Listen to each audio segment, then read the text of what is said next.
Dais directamente los leads ya agendados. O sea, demos agendadas. Hostia, ya, firmo aquí mismo. Cuando acabemos el podcast os voy a contratar, ¿eh? O sea, porque es muy buena la propuesta de valor. ¿Cuánto paga un cliente de media?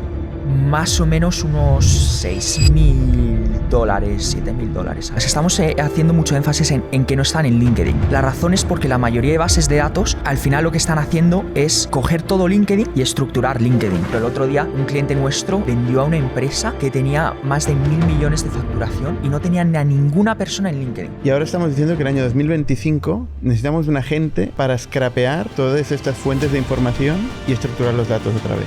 Lo que es imperativo es vender al mercado americano, porque es que lo que aquí vale €1 ahí vale 10. ¿Y no habéis visto un auge de nacionalismo desde Estados Unidos, de querer impulsar a empresas americanas, llevar gente a Estados Unidos? Lo que he visto, definitivamente. Bienvenido a las historias de Startups de ITNIC. Bienvenidos a un nuevo podcast de ITNIC. Yo soy Bernat Ferrero, yo estoy con Arnau Ayerbe y Pablo Jiménez. ¿Cómo estáis? Muy bien. Encantados de estar aquí. Vosotros sois los fundadores de Throxy. Sí. Nombre un poco complicado aquí en España, concretamente, ¿eh? Acabáis de salir de Y Combinator, ¿no? Y hacéis un Service as a Software, concepto que ahora nos explicaréis, ¿eh? Pero antes de eso, Arnau, tú y yo nos conocimos en mi ruta por Estados Unidos, en este encuentro de españoles por el mundo que estaban en San Francisco, que organizó Jean Carbonell. Estabas por ahí. Estábamos en San Francisco, justo nos acabamos de dar el salto a hacer una startup y dijimos, tenemos que ir a San Francisco a conocer el ecosistema, y dio la casualidad que estabas ahí, y un cold email que le puse a Jan, dijo, estoy organizando un evento con españoles y ahí estuvimos. Muy bien, muy bien. Vosotros dos os conocéis del colegio, ¿eh? Sí. Ahora nos explicaréis. Y tenéis la oficina o la empresa en Londres. Sí. Aunque vais mucho a San Francisco. Vale, hoy me gustaría que me explicarais muy bien el state of the art de la IA en San Francisco, pero también lo que es la experiencia de ir a Y Combinator. Entonces, antes de eso, explicadme cuál es el pitch de Throxy. Pues ¿Quién ha hecho más el pitch? Porque veo que lo miras a él. Pablo es el que vende, así que él es el que habla más ¿Ah, sí? con los customers, así que es el que sabe lo que quieren más. todos los Lo que días quieren 15 escuchar. Exacto. todos los días 15 veces más o menos. Venga, pues cuéntanos. Pues en corto, al final somos una agencia de prospección. Nuestro trabajo es hacer prospección por nuestros clientes. Y la diferencia con una agencia tradicional es que en vez de usar todo el software que está ahí fuera y que está usando todo el mundo, desarrollamos nuestro propio software in-house. Entonces, usamos nuestro software para agendar reuniones con los clientes ideales de nuestros clientes y nos enfocamos en un nicho muy, muy específico, que es gente que vende a empresas tradicionales, que vende a manufactura, que vende a logística. Estas empresas muchas veces aburridas, sin redes sociales, que son muy difíciles de hacer prospección. Nosotros hemos conseguido agendar muchísimas reuniones para nuestros clientes y es el foco en el que estamos yendo. ¿Qué tipo de empresa? Pues, por ejemplo, una fábrica en Alemania de 10 empleados que no tiene ni LinkedIn, casi no tiene redes sociales, o una empresa de transporte de botellas. Y vendemos a las empresas que venden a esas empresas. O sea, puede ser software, puede ser consultoría.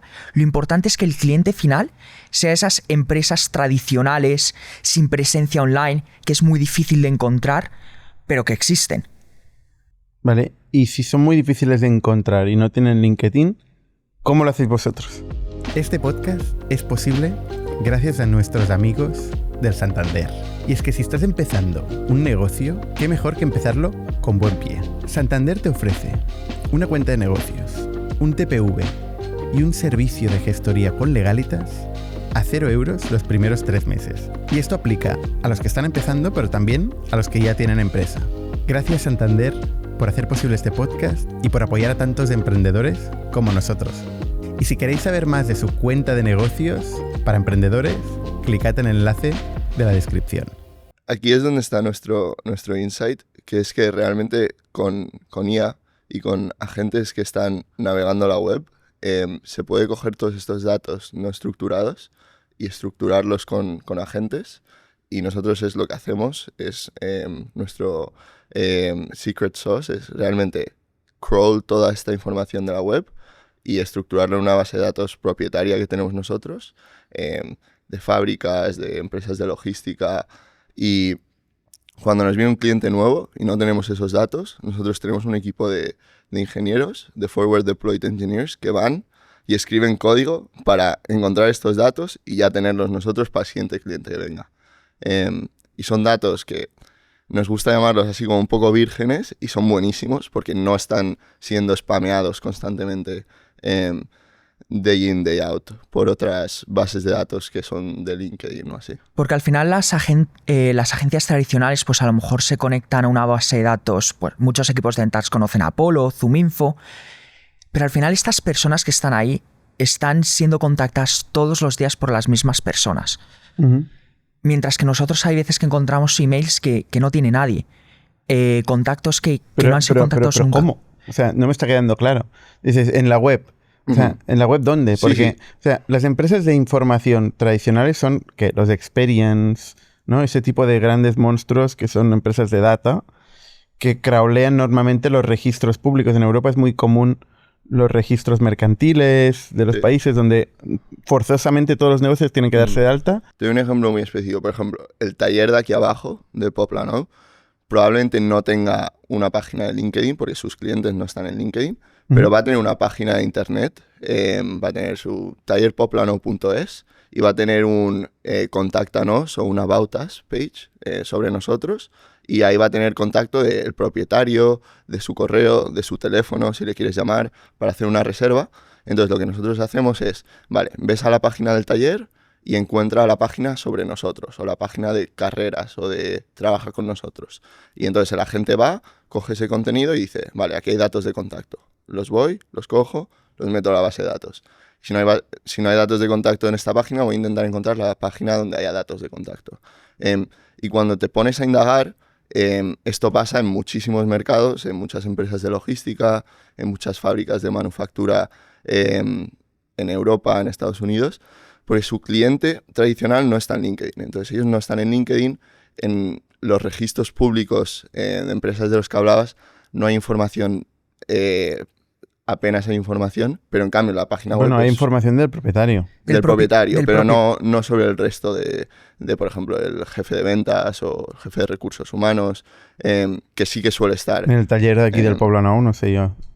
Por ejemplo, en el taller no, pero en una empresa un pelín más grande, en una fábrica, así que... Y aún así, y aunque estén los contactos del propietario, no tiene un email. O sea, puedes saber quién es, pero ahora ¿cómo le escribes a esa persona? A lo mejor sabes que se llama Ramón Aquiles, pero te quedas ahí. Y es muy importante dos cosas. Estamos haciendo mucho énfasis en que no están en LinkedIn. La razón es porque la mayoría de bases de datos, al final lo que están haciendo es coger todo LinkedIn y estructurar LinkedIn. Pero todo el mundo está intentando contactar a las mismas personas que están en LinkedIn. Y luego también hay muchas personas en LinkedIn, ¿eh? Muchísimas. En Estados Unidos sobre todo. Pero luego cuando ya te estás yendo a Europa, por ejemplo, Alemania, aún en España, pues ya hay muchas personas que no están. Y sí, sobre todo en empresas tradicionales. Pues, por ejemplo, el otro día un cliente nuestro vendió a una empresa que tenía más de 1.000 millones de facturación y no tenía a ninguna persona en LinkedIn con más de 1.000 millones de facturación. Y era porque era una empresa de manufactura que vendía partes a Airbus, partes de hardware. Uh-huh. Y es eso, y nos dice, no lo hubiésemos encontrado en la vida sin vosotros. Y la otra cosa es, los registros mercantiles, al final, las bases de datos normalmente lo que hacen es irse a bases de datos estructuradas, pues registros mercantiles y LinkedIn. Porque eso solo necesitas a un ingeniero que construya un script específico para scrapear ese registro mercantil, scrapear LinkedIn. La ventaja de los agentes es que no nos tenemos que ir a cada página web y hacer un script específico para esa página web. Le damos el tooling, el acceso. Bueno, eso, explícalo tú un poco mejor. Sí, realmente, o sea, tú le das a la gente la habilidad de poder scrapear. A la gente. Sí, a la gente de no ella. A la gente. No. Al agente, vale. Sí, a la gente, vale, al agent. Vale. La habilidad de poder conseguir el HTML, pasarlo a Markdown para que ellos lo entiendan mejor y luego de ahí poder sacar los datos que quiera y estructurarlos o hacer otra llamada a otra búsqueda, ya sea de Google o a otra scraper de otra página. A ver, en los años 90 había páginas amarillas, donde estaba todo el mundo ahí, ¿no? Luego, con el Internet aparecieron los directorios. Directorios generalistas, directorios verticales, directorios de todo tipo, donde todo el mundo se metió en los directorios, ¿no?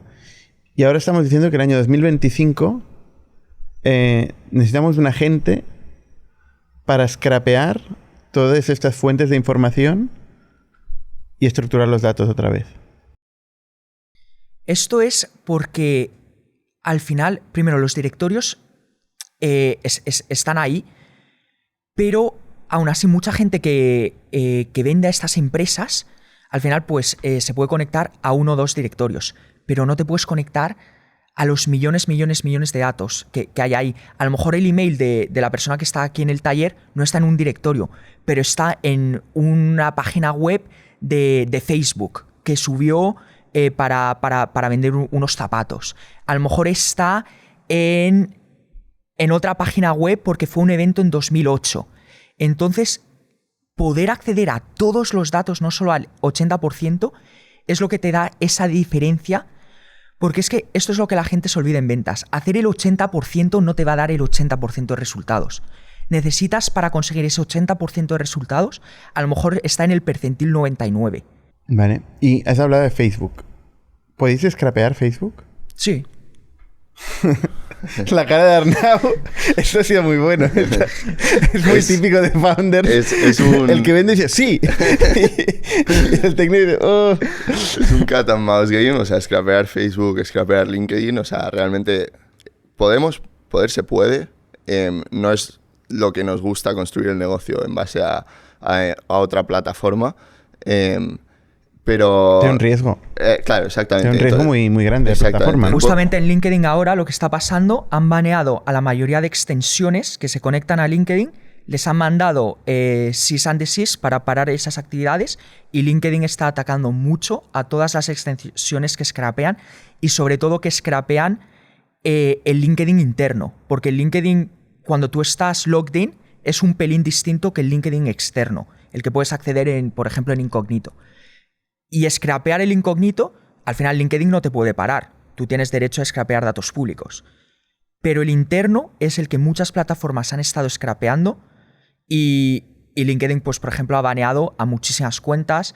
A Apollo se está cargando a muchísima gente y mandó a Rapid API un cease and desist la semana pasada para parar todas las actividades de scrappers de LinkedIn, que a lo mejor en Rapid API había unos 40.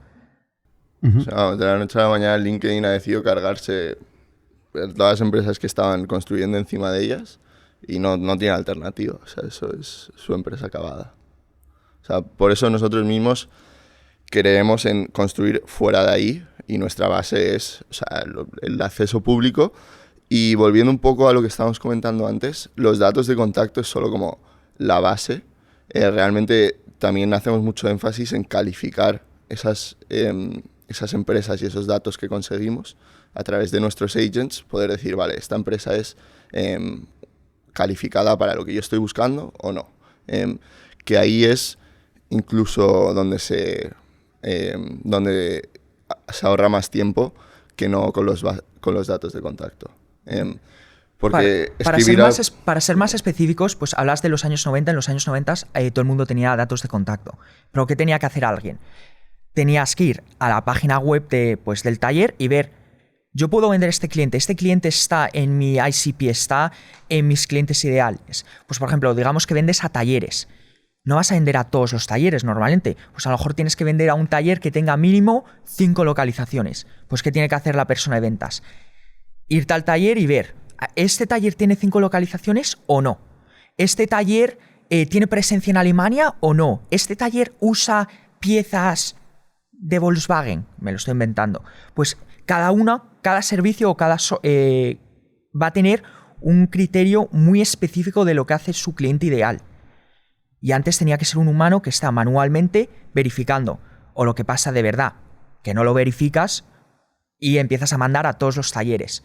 Y muchísimos no entran en tu perfil de cliente ideal y estás contactando a gente que nunca te va a comprar, estás perdiendo el tiempo de tu prospecto, estás arruinando tu reputación como empresa, mientras que ahora podemos escribir solo a la gente que de verdad tiene un fit de compañía, de verdad es una empresa en la cual tu servicio va a ser súper útil, que tienen ese punto de dolor. Y eso es lo que no se podía hacer en los 90. Pero ¿cómo sabe la gente todo esto tan específico que has dicho? Que vende este tipo de piezas, que tiene 5 localizaciones, en base a una web que hizo su primo hace 10 años. Pues una muy simple, depende de cada tarea. O sea, pues por ejemplo, si estamos buscando localizaciones, pues Google Maps es una manera muy buena de ver localizaciones. Ves ese nombre o ves la dirección esa, muchas veces en la página web, pues a lo mejor te va a tener que tiene 3 direcciones. En el About Us o en el más sobre nuestra compañía, a lo mejor pone que tiene 3 localizaciones. Y esto es como un proceso de prompting. O sea, el que está buscando está haciendo como prompting, como un deep research de ChatGPT, búscame una empresa que tenga 5 localizaciones, a ver qué me sale. Y te salen teléfonos. Sí, es como un proceso de, vale, estos son el tipo de empresas que yo quiero, y luego detrás del código tenemos acceso a diferentes tools, desde nuestra base de datos propia interna a cosas como Google Maps o el Google Knowledge Graph, y a partir de ahí voy a empezar a buscar cosas que puedan tener sentido. Y entonces digo, vale, voy a buscar talleres en la base de datos y voy a calificarlos. O voy a buscar talleres en Google Maps y voy a calificarlos. Y de ahí vas agregando todos los resultados en lo que nosotros llamamos nuestra lista inicial, y luego pasas a otra gente para calificarlos y acabas con una lista que es la lista de empresas que tú quieres. Podemos hacer, si quieres, un test práctico. Si quieres, ¿cuál es, por ejemplo, el perfil ideal de Factorial? ¿Cómo definirías Bueno, vuestros tenemos clientes? muchos. O sea, tenemos muchos ICPs concretos que les interesa Factorial, pero bueno, tenemos blue collar, white collar, ¿no? Gente, o sea, consultoras, gente más de oficina o gente más retailer, hoteles, hostelería de distinto tipo. Vamos a uno específico. Danos, por ejemplo, vuestro perfil de blue collar. ¿Cómo lo definirías? Mira, hoteles, por ejemplo. Hoteles, vale. Hoteles, tenemos muy buen fit, por ejemplo. ¿Entonces qué? Vale, y dentro de los hoteles puedes vender desde un motel de una estrella hasta Meliá, que tiene 1000 empleados, o hay un poco más de calidad? Sí, o sea, te diría que empezamos a aportar valor a partir de que empiece a existir cierta complejidad de gestión de sus personas o de sus procesos internos, ¿vale? O sea, a partir te diría de entre 10-15 trabajadores. O sea, menos de eso no tienen pain suficiente para buscar un Factorial, ¿no? O sea, sí. Vale, y entonces obviamente es por número de trabajador como el criterio. Nuestro criterio de cualificación principal es número de trabajador. Vale. A ver, ese la verdad es un criterio bastante sencillo. Por eso es otra de las razones por la cual nos enfocamos en estas empresas que venden a empresas tradicionales, porque normalmente tienen criterios muy, muy específicos. Tienen, pues, pero vale, damos... Es donde LinkedIn claro. te viene muy bien. Sí, ahí la verdad, pues, es relativamente fácil. Pero bueno, número de empleados, pues, ¿qué haríamos? Primero scrapearíamos todos los hoteles de España, me imagino. Pues una vez que tienes todos los hoteles de España, y eso lo hacemos, pues obviamente yendo a los datos como el registro mercantil, es muy, muy fácil. Creo que hay 6 millones de compañías más o menos en España. Y empezamos a scrapear ya todos los hoteles. Entonces, una vez que ya tenemos todos los hoteles, queremos encontrar su página web o su dominio, porque normalmente ahí es como la principal fuente de datos. Y ahí, una vez que tenemos el dominio, pues lo que vamos a intentar es, para cada hotel, encontrar su número de empleados. Pues eso muchas veces va a ser buscar Meliá, ¿cuántos empleados tiene? Pues va a decir 1500, pues sería check. Mientras que Motel Loli Flores, 3 empleados, no check. Obviamente esto es un criterio muy, muy fácil y con LinkedIn se puede hacer, pero a lo mejor para nuestros clientes puede ser el hotel tiene piscina. Y ahí es cuando empiezas a hacer agentes específicos para ver si el hotel tiene piscina o no. Porque si estás vendiendo tratamiento químico de piscinas, necesitas saber si el hotel tiene piscina. Vale. ¿Cuál es vuestra ventaja competitiva? O sea, ¿qué es lo que traéis encima de la mesa que no tienen los otros 200.000 scrappers o agentes que intentan hacer lo mismo? Porque esta categoría te ha parecido un montón de players, ¿no? Nuestra tesis es que lo hacemos, lo primero, done for you. O sea, hacemos nosotros el servicio, no lo vendemos como un software. Nosotros nos vienen, nos dice, mira, quiero reuniones con esta gente y nosotros nos encargamos de todo. Y el porqué de esto es porque tenemos un equipo interno que está utilizando nuestro propio software para mejorarlo día a día. Y entonces, a través de eso, podemos tener un feedback loop muy cerrado y muy rápido y mejorar mucho el producto.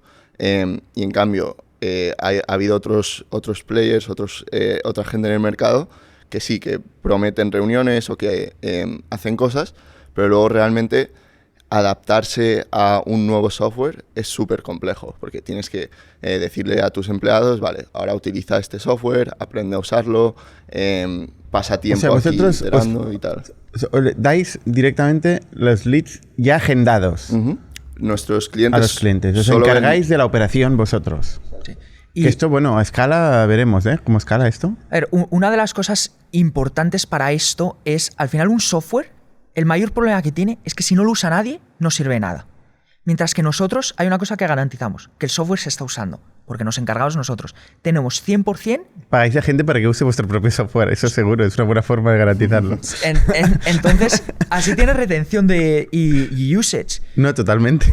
Entonces, no, a ver, es que parece sencillo, pero yo cuando estaba llevando el equipo de ventas en mi antigua compañía, pues yo había BDRs que no usaban ZoomInfo, decían. ¿Tú vienes de ZoomInfo? Bueno, sí, he usado ZoomInfo mucho antes. ¿Pero de qué empresa vienes de antes? A ver, yo he estado en 3 empresas de ventas, en startups varios. La última, por ejemplo, sea Showpad, y ahí sí que usamos ZoomInfo. Ah, vale. Pero no es que vengas de ZoomInfo. No. Oh, menos mal. Pero sí, pues había gente que no lo usaba. Decías, es malísimo, no me encuentra nada. Entonces primero, estás pagando la suscripción para todo el equipo. Da igual quién lo use, lo estás pagando para todo el equipo. Luego, muchos no lo usan. Algunos lo usan mal y al final dices, joder, estoy pagando un software carísimo que no lo usa la gente, y luego ZoomInfo básicamente te obliga con contratos horribles a pagar para todo el mundo. Eso es un ejemplo. Pero oye, yo con esta propuesta de valor, o sea, cuando acabemos el podcast os voy a contratar, ¿eh? O sea, porque es muy buena la propuesta de valor.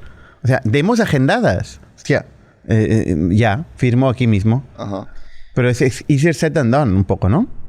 A ver, nosotros también le echamos muchos huevos porque nosotros tenemos un modelo de pay per meeting, que si yo no te agendo una reunión, tú no pagas €1. Claro, pero aquí el tema es, o sea, ¿hasta qué punto? Imaginaros que, no sé, tenéis como cliente un negocio que va perdido, ¿no? Que no tiene claro su ICP, ¿no? Que os traslada un poco su complejidad. ¿Os la coméis con patatas? No, porque hacemos una calificación, pues al final, primero usamos nuestro software para ver si el cliente es calificado para nosotros o no. Eso es lo primero que hacemos cuando hacemos nuestra prospección. Yo no estoy contactando a toda España porque yo no puedo trabajar con toda España. Nosotros se nos da muy bien trabajar con empresas que vendan a estas empresas tradicionales, por muchas razones. Pero ¿cómo sabéis que venden? Una cosa es que quieran, pero otra es que vendan, ¿no? Que tienen un producto bueno para esta gente, ¿no? Vale, pues ahí entra un pitch bueno para esta gente. Ahí entra nuestra segunda pregunta, nuestra segunda faceta. Yo tengo una reunión de calificación con ellos y yo les estoy vendiendo, pero ellos también me están compartiendo muchas cosas de su negocio. Por ejemplo, cosas que yo pregunto, ¿tienes casos de éxito? Porque si tienes muchos casos de éxito, es mucho más fácil vender tu producto. Pues, por ejemplo, estoy seguro que si empiezo a trabajar con Factorial, a que tenéis 1000 casos de éxitos con hoteles. Pues 14.000. Pues ahí se facilita mucho. Pues yo le escribo a un hotel con el que no trabajáis y ya tengo un repertorio de casos de éxito que yo puedo compartir. Entonces, eso facilita mucho. Entonces, eso es una de las cosas que también creo que estamos haciendo bastante bien. Estamos diciendo mucho que no. Porque no podemos trabajar con todo el mundo. Al menos todavía no. Es que a priori todo el mundo estaría interesado O sea, una de las en cosas... vuestro producto. Una de las cosas que nos pasó durante YC es que todas las startups del batch querían trabajar con nosotros. Y nosotros teníamos muy claro que con no este queríamos, pitch que no hacéis. queríamos trabajar con ninguna, porque por definición durante YC tú no tienes product market fit. Entonces, si no tienes product market fit, no tiene sentido escalar ninguna estrategia de ventas, porque lo que tienes que hacer es founder-led sales para intentar encontrar qué es lo que quiere la gente. ¿Y cuánto me cobráis? Pues a ver, eso depende. Vamos a negociar en directo. A ver, eso depende, obviamente, de qué cliente, pero lo importante es que tenemos dos modelos de negocio. Uno, que es 100% pay per meeting, y depende de cosas. Pero la gente se tiene que presentar al meeting, ¿eh? La gente se tiene que Si no se presenta, no cuenta. No lo paga, no Venga, lo cobramos. vamos bien. De hecho, nosotros como lo hacemos, que muchas veces la gente no se lo cree cuando yo se lo estoy diciendo. Le digo, No, claro. yo te lo mando contractualmente. No valen deepfakes de meetings. Pero igual hasta ahí la tecnología.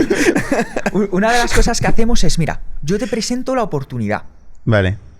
Y tú ahí ya me dices si aceptas esa oportunidad o no. Si la aceptas, yo le mando la propuesta al cliente para agendar la reunión. Si la agenda y aparece, solo ahí te cobro. Cuando tú has aceptado la reunión y cuando el cliente se ha presentado. Tú puedes rechazar la reunión por cualquier razón. Normalmente, pues a lo mejor te agendamos una O sea, reunión. yo rechazo la reunión. Pues, ¿Una vez agendada o...? o sea, digamos que yo te presento un hotel y te presento un hotel de 4 empleados. Pero ya es agendado. No. Normalmente yo te digo, pues el CEO de este hotel está interesado en hablar con vosotros. ¿Te interesa? Pero porque ya has hablado con ellos. Porque les he escrito. Y te han respondido. Y nos han respondido con interés de hablar con vosotros.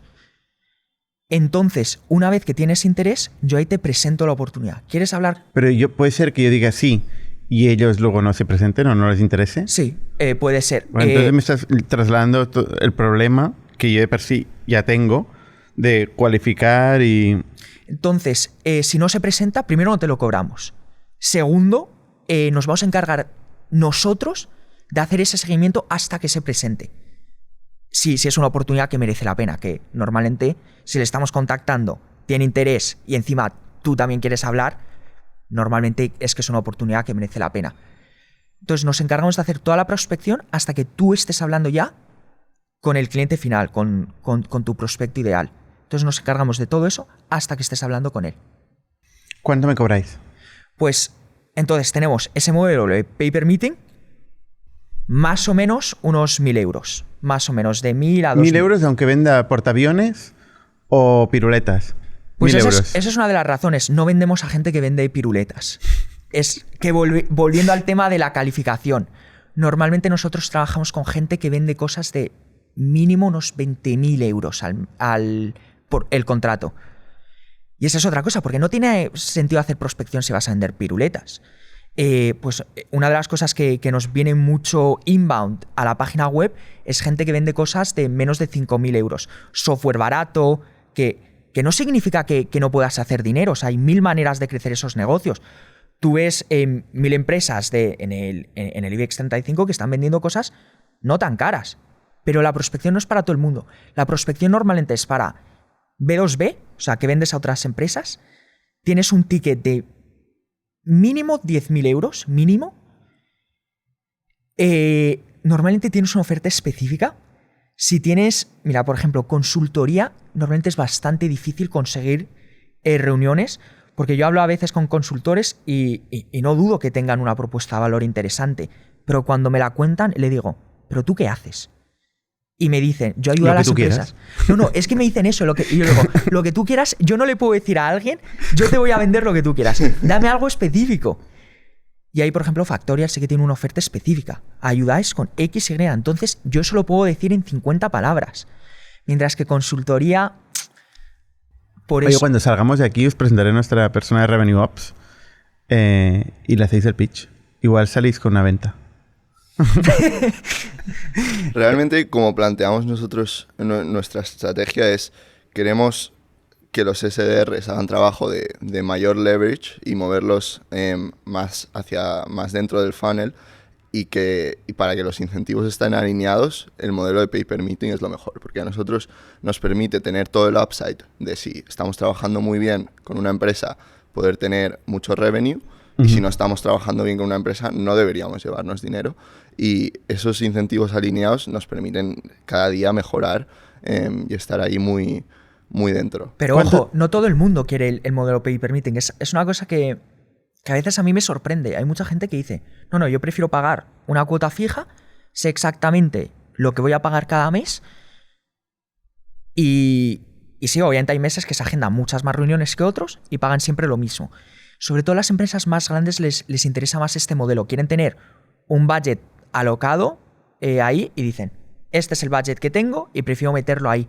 Entonces, a mí eso me sorprende mucho porque a lo mejor como founder, yo estaría encantado de ahora mismo de pagar a alguien, es que te lo digo de verdad, 100.000 euros al mes. Si me da ese valor de 100.000, yo se lo pago. Y si me da valor de 200.000, yo se lo pago. Con tal de que me dé ese valor. Yo no quiero pagar X, da igual si me da valor por 10 o por 20.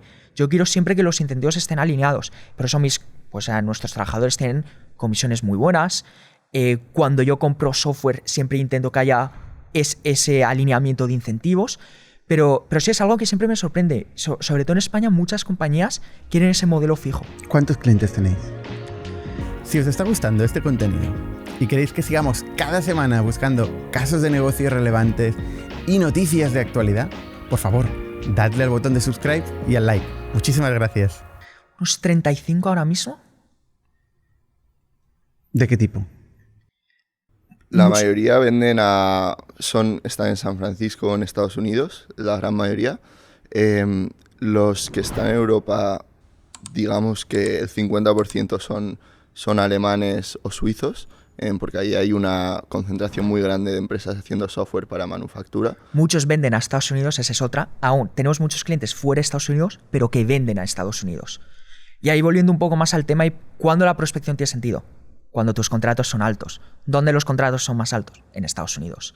Entonces, normalmente, cuanto más caro sea tu producto, mayor éxito vas a tener con la prospección. ¿Cuánto paga un cliente de media? Más o menos unos $6.000, $7.000 al mes ahora mismo. ¿Al mes? Al mes ahora mismo, sí. $6.000 al mes de media. Eso los nuevos, o sea, aún mantenemos a alguna gente que tenemos como clientes desde que empezamos hace un año y esos están muy bajos, pero del cohort nuevo, digamos desde que hicimos YC, en todos los contratos de media están ahí alrededor de 6.000. O sea, 6.000 por 35, ¿cuánto es esto? O sea, pues al final de... ¿180.000 euros al mes? Nuestro MRR es un pelín menos, estará como en 120. Porque los primeros pagaban menos. Sí.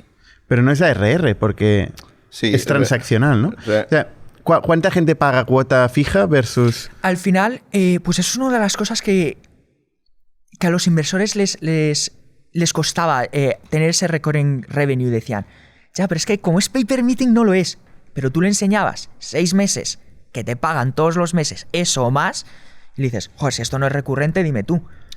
Y sobre todo que va subiendo, porque si estás vendiendo cada vez más, cuanto más tiempo yo haga prospección por ti, más entiendo tu negocio, más entiendo a tus clientes y mejor se nos da. Entonces, no es solo MRR, es que va subiendo. Cada cliente, cuanto más trabajemos con él, mejor se nos da. Y es una de las cosas que fue una apuesta nuestra, lo del pay per meeting, porque a los inversores, la verdad, no les mola mucho. Es una cosa que nos hemos dado cuenta, pero nos dijimos al final, ¿qué narices nos importa lo que opinen los inversores? Es algo que a los clientes aman, nos están pagando mucho dinero gracias a ese modelo y nos dimos cuenta, tenemos 2 opciones, si te gusta como inversor, invierte en mí y si no, ahí tienes la puerta. Bueno, si tienes otro. Bueno, eso es una de las ventajas que preguntas de Y Combinator, también de tener buena atracción. Había muchos. Volviendo a la pregunta, ¿qué split paga transaccional, pay per meeting versus cuota fija? 60-40. Yo diría que está como en 50-50. 50-50 ahora. La mitad pagan una cuota fija, ¿eh? Sí. O sea, es sorprendente. Hay mucha gente que prefiere pagar una cuota fija, lo que decía Pablo antes, y no... Pero es súper ineficiente desde un punto de vista de... O sea, al final la gente quiere pagar por coste de adquisición del cliente, ¿no? O sea, un cliente me genera 4.000 euros, yo invierto 2.000 en captarlo. Pues yo preferiría pagarte 2.000 euros sabiendo que es un cliente que entra que ha firmado, ¿no? Que ya no tengo ningún tipo de riesgo. Una de las cosas del Paper Meeting es que si se nos da muy bien, no pagas más. Entonces, pues a lo mejor hay un cliente... Pero entonces, no, esto significa que estáis perdiendo pasta. Estamos perdiendo dinero nosotros. O verlo de una manera mucho mejor, que el cliente le estamos dando mucho más valor. Entonces, el cliente está súper contento. Y que estáis perdiendo dinero.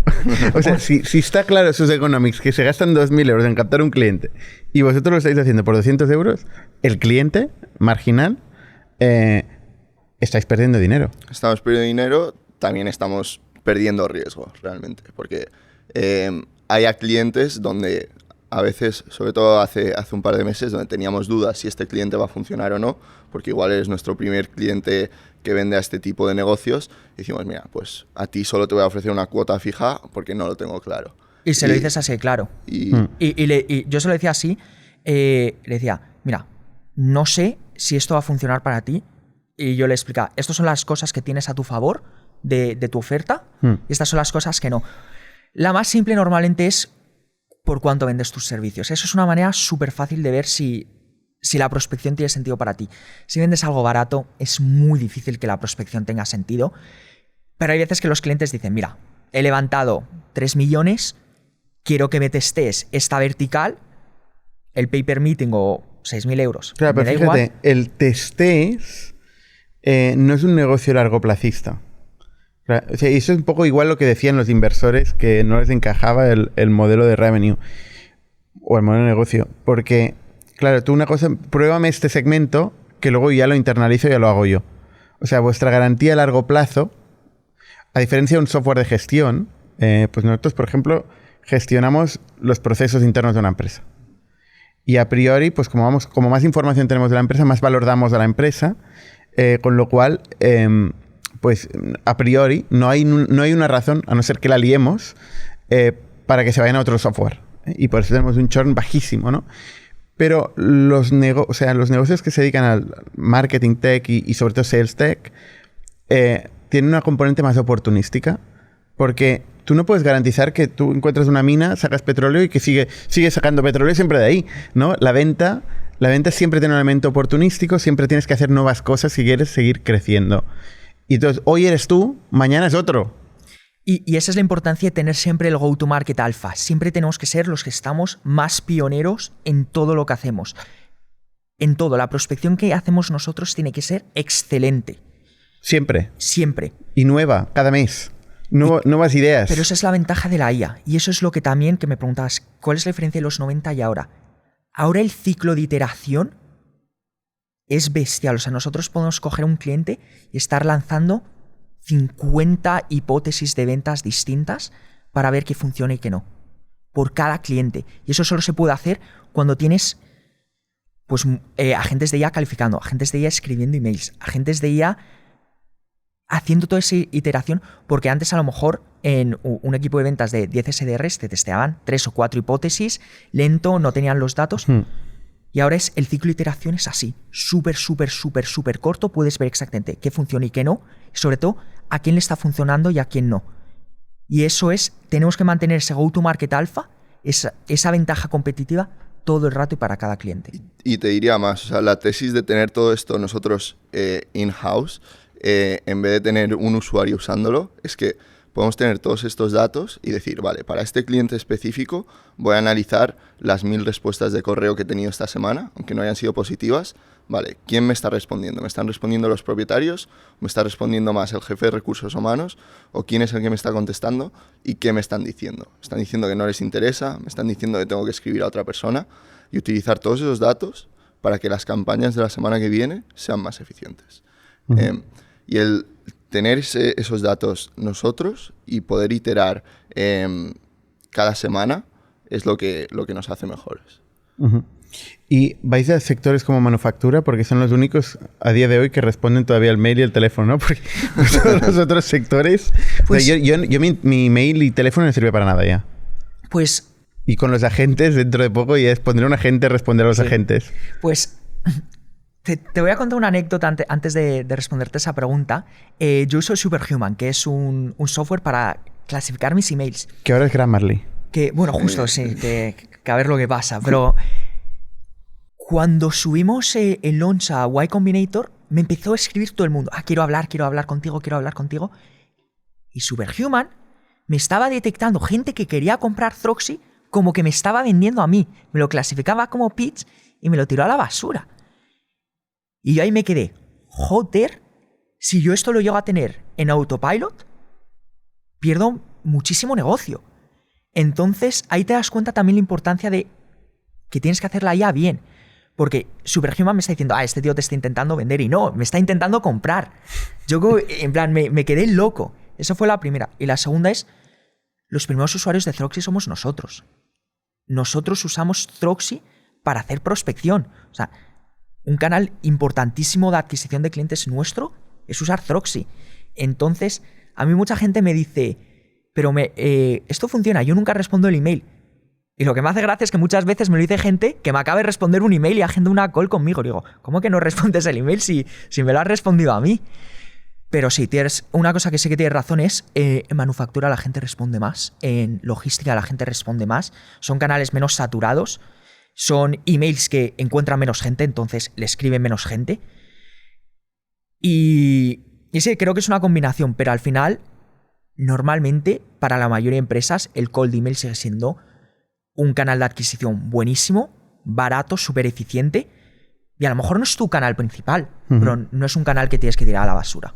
Y sobre todo, o sea, al final, con todas estas estrategias de ventas, los resultados son inversamente proporcionales a cuánta gente lo está haciendo. Entonces, si hay muy poca gente que está atacando a esa empresa, te van a contestar mucho más. Sí, claro. Si todo el mundo está atacando a la misma empresa, esa empresa va a estar saturada. Pues que la tendencia, ¿no?, de players como vosotros es acabarlo de saturar todo, ¿no? O sea, es el límite donde está, ¿no? Yo me planteo que al final es un modelo de agentes comunicándose entre sí y cualificándose y encontrando exactamente la eficiencia de prospección o de intereses mutuos, ¿no?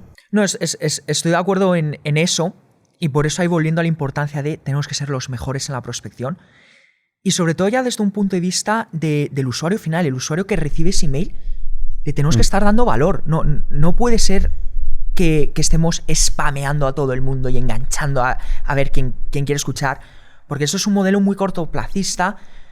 Y eso es lo que queremos evitar. ¿Y a nivel de tecnología, tenéis algún breakthrough? ¿Alguna cosa que hayáis hecho vosotros que no ha hecho nadie? ¿O entrenáis modelos? ¿Hacéis un pipeline de múltiples modelos?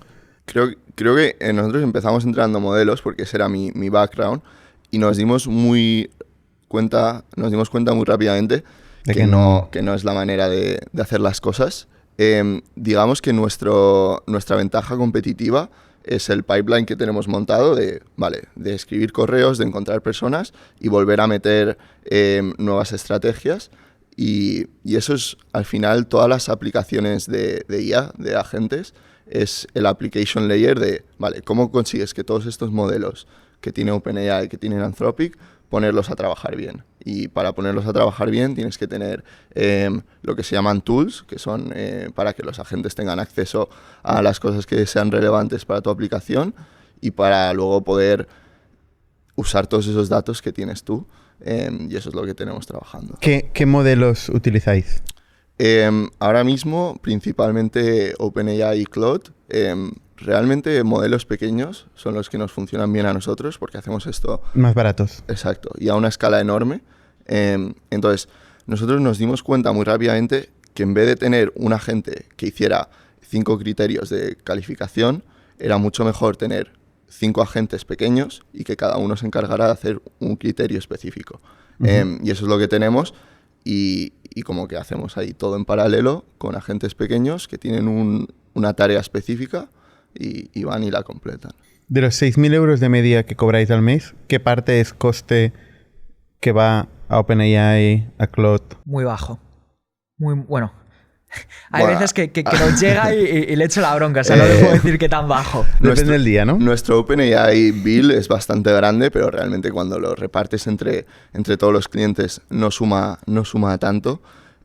Digamos que te diría que como unos 250, entre 250 y 500 euros al mes por cliente. Es entre el 7 y el 10%. Es suficientemente pequeño para que no hayamos hecho las matemáticas de cuánto nos está costando por cliente. Bueno, de momento no habéis hecho las matemáticas porque no tenéis muchos clientes y porque os ha entrado pasta de Y Combinator y tal, ¿no? No, eso ayuda. Pues una de las cosas que nos pasó, nosotros estamos basados en Londres. Entonces, para que te invierta Y Combinator, tienes que estar basado en o las Islas Caimán o en Estados Unidos, en Canadá o en Singapur. Nosotros no estamos en ninguna. Entonces teníamos que hacer lo que se llama un flip de la compañía para que la compañía... ¿Eso todavía pasa? Sí, es... Horrible. Sí, la verdad les he dado ese feedback que digo, joder, con la cantidad de startups que invertís en Inglaterra ya podríamos habilitar Inglaterra. Y nosotros no recibimos el dinero de Y Combinator hasta hace menos de un mes. Entonces, en mitad del batch, en San Francisco, ciudad carísima, muriéndonos, sin dinero, tuvimos que crecer muy rápido y ser la palabra que odia el VC, rentables. En plan, fuimos rentables. Y entonces sí que lo estuvimos mirando. O sea, hubo un momento que estábamos en nuestros últimos $7,000. Entonces, pues no, la verdad tuvimos que estar mirando hasta el último euro, porque sí, sabíamos que nos llegaba $500,000 y entre tú y yo sabíamos que íbamos a levantar mínimo 2 millones, más, minimísimo. Pero no lo podíamos recibir hasta que hicimos ese flip, y ese flip lo hicimos el 6 de junio. Y entonces estábamos sin dinero. Entonces sí que lo tuvimos que estar mirando, tarjetas de crédito al máximo, tal, pero bueno, fuimos rentables. Algunos, sorprendentemente, a algunos VCs no les gustaba esa palabra. Decían, ¿por qué sois rentables? Y le decía, joder, porque no somos rentables y moríamos. Es que no había otra. Y sí. Y una pregunta, y última pregunta sobre economics, y nos vamos a la historia corporativa que me interesa. ¿Cuánto crecéis al mes? Porque, a ver, vosotros tendríais que ser unas máquinas de captar clientes nuevos, ¿no? O sea, nuestro mayor límite a nuestro crecimiento es el que no queremos congelarnos, no queremos traer demasiados clientes porque queremos crecer de manera sostenible y como decía... O sea, existe el concepto de demasiados clientes. De momento sí. De momento para nosotros sí, porque has tocado un punto muy bueno que es, vale, cómo de escalable es esto ahora mismo, y realmente la realidad es que no es tan escalable como un product-led growth, pero nuestra tesis y lo que bancamos es que ahora mismo es difícil de escalar, pero poco a poco estamos automatizando todas las tareas que hace un human in the loop detrás de cada cliente para que en el futuro sea muy escalable. Aquí en Barcelona hay empresas de call centers de toda la vida que ofrecen servicios de prospección, que tienen miles de personas con un software súper automatizado, donde es muy fácil cargar el ICP, y tienen humanos súper bien distribuidos y gestionados que te hacen la prospección. Entonces, estos son vuestro competidor, digamos. Yo voy a añadir, antes de hablar de automatización, siempre hablamos internamente de una automatización mejora lo que haríamos un humano. Nosotros siempre tenemos dos opciones. ¿Contratamos un humano para esto o montamos un agente? Y la respuesta es siempre la que tenga una mejor experiencia para el usuario final. Si yo consigo que un humano haga X tarea mejor, yo voy a contratar al humano. Bueno, depende de los economics. Pero normalmente lo conseguimos automatizar de una manera mejor, pero eso requiere tiempo. O sea, ahora mismo, mañana, si se pone con los ingenieros, en un día tenemos toda la plataforma automatizada. Pero ese es el error que está haciendo mucha gente. No puedes automatizar todo hasta que lo entiendas muy bien. Respuestas, una vez que alguien muestra interés, eso todavía no lo tenemos automatizado. ¿Por qué? Porque estamos respondiendo nosotros mejor de lo que podemos montar con la IA. Entonces, hasta que un ingeniero... lo que pasa es que también te diría que la operación, una vez la vas metiendo gente ahí, luego es difícil, ¿eh? Nosotros tenemos un ingeniero en equipo que su único trabajo es automatizar cosas de los empleados de la empresa. O sea, se pasa una semana con el equipo de ventas y dice, vale, los de ventas, ¿qué estáis haciendo en el CRM todos los días? Que es el mismo proceso.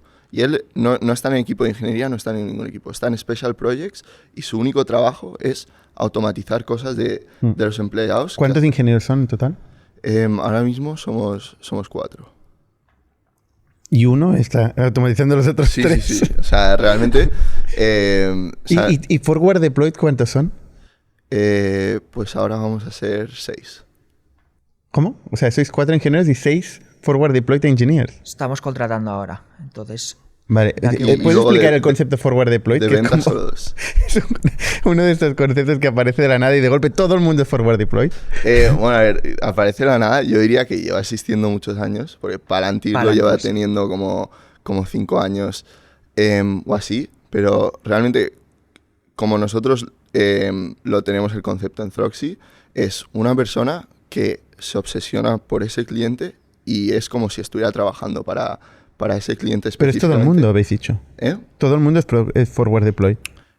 Bueno, no, te he dicho 4 del equipo de ingeniería core. O sea, nosotros diferenciamos el equipo de ingeniería que está trabajando en la plataforma y el equipo de Forward Deployed que está trabajando para el delivery, para esos clientes, ¿vale? Y esos Forward Deployed están ahí y están hablando con los clientes y están diciendo, vale, ¿cuál es vuestro ICP? Voy a ver si lo puedo hacer con Throxy y si no voy a escribir código para arreglar estos problemas que hay aquí o hay allí. O sea, tienen un poco de mentalidad de ventas también, ¿no? Customer Success y obsesión con el cliente final. ¿Y hay muchos de estos ingenieros? ¿Dónde los hacen? Realmente no, diría que todo el mundo puede serlo si tiene ganas. Si quiere. Exacto. Una de las cosas que nosotros tenemos muy claras en Throxy es que no contratamos por gente que tiene un CV muy bueno o que ya son muy buenos, sino contratamos por gente que tiene muchísimo potencial y tiene muchísima hambre. No hay otra, ¿eh? Cuando empiezas Exacto. También es verdad, pero es como yo quiero que crezcas muy rápido con la empresa y te voy a dar muchísima responsabilidad. Entonces, si tú tienes hambre y tienes ganas, vas a hacerlo. Y es vale, pues tienes que solucionar todos estos problemas, vas a tener muchísimo ownership y tienes que ir a hacerlo. ¿Gente que sabe de IA? ¿Hay mucha? ¿Dónde? ¿En Throxy en general? En general, en Silicon Valley. Hay gente que le ofrecen 100 millones de euros para ir a trabajar. Diría que sí que hay bastante gente que sabe de IA, pero también hay mucho vendehumo. Los mejores están en los research labs, obviamente, porque ahí es donde tienes todos los recursos para hacer cosas con IA. Realmente, si no estás en un research lab, es muy difícil poder hacer cosas, porque tener acceso a las GPUs que necesitas para entrenar todos estos modelos no es ni medio normal todos los recursos que se necesitan. Pero creo que hay que diferenciar entre la gente de research, que es los que están entrenando modelos y tal, y luego los ingenieros que están construyendo encima de esos modelos. Y para construir encima de esos modelos, si tú eres un buen ingeniero y tienes determinación, puedes aprender muy rápido. O sea, ¿tú ahora qué haces con un ingeniero de research? Nada. Exactamente, o sea, realmente nada. Entonces, por eso hay que... Probablemente es lo contrario del forward deployed, ¿no? Además. Sí. O sea, le mandas a un cliente, una persona de research, igual... Y se pierde la llamada. No, y eso es una de las cosas. Muchas veces el de research siempre quiere hacer la mejor manera, la más lenta, la más teórica, tal. Eso no es lo que ni quiere ni el cliente ni lo que necesita Throxy. Nosotros necesitamos velocidad.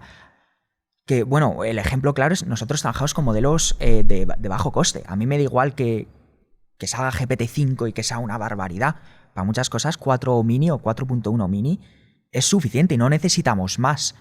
Entonces, nosotros lo que sí que necesitamos es ingenieros que entiendan al cliente muy bien para que sepan programar lo que la siguiente actualización de Throxy. Oye, vamos a la historia corporativa. O sea, vosotros, ¿cómo os conocéis, primero de todo? Pues del colegio, o sea, yo viviendo en Madrid toda mi vida y un año vino Pablo a mi colegio, que es el King's College de Madrid. King's College. Sí. O sea, ya era en inglés. En inglés. Es un colegio británico.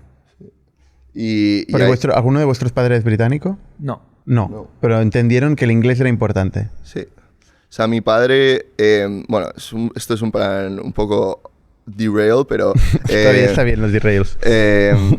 Mi padre lleva trabajando en el mundo de las startups desde pequeño y de ahí yo siempre le veía trabajar pues, hasta las 4 de la mañana cuando yo era joven, y él tenía muy claro que lo único que yo necesitaba era aprender inglés, porque él como que siempre le faltó eso, ¿no? Él se crió aquí en Barcelona, fue a un colegio público aquí en Barcelona y él no hablaba tan bien inglés y como que eso le frenaba un poquillo.